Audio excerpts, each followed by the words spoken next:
घर निर्माण सह जड़ित निज प्रश्न उपरे आम एक्सपर्ट मानक परामर्श ग्रहण करने लगी कमेंट बॉक्स रे पचारंतु एवं घर निर्माण सह जड़ित अपडेट पाई आम चैनल को सब्सक्राइब करंतु और बेल आइकन उपरे क्लिक करंतु। इलेक्ट्रिक वायरिंग करने समय जदि सावधानता अवलंबन न करिवे तेबे यह जीवननाशक होई पारे। बुझिबा विद्युत काम करने समय कौन कौन करबा आवश्यक। सबुबेले पंजीकृत इलेक्ट्रिक कंट्राक्टर माध्यम विद्युत काम कराइबा उचित।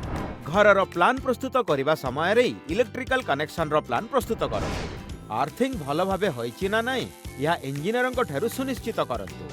सबुबेले भल मानर ISI मार्क थिबा सामग्री रो उपयोग करंतु।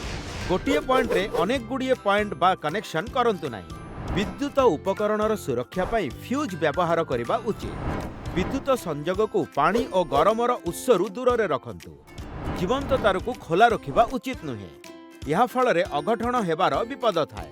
यह थिला विद्युत काम करिबा समय रे ध्यान रे रखिबा को थिबा केतेक कथा। जदि आपणक पाखरे यह सह जड़ित कोनोसी प्रश्न रहिछि ताहेले हमकु तळे दिया जाइतिबा कमेंट सेक्शन रे पचारंतु। देखु थांतु बात घर की अल्ट्राटेक पक्षरु।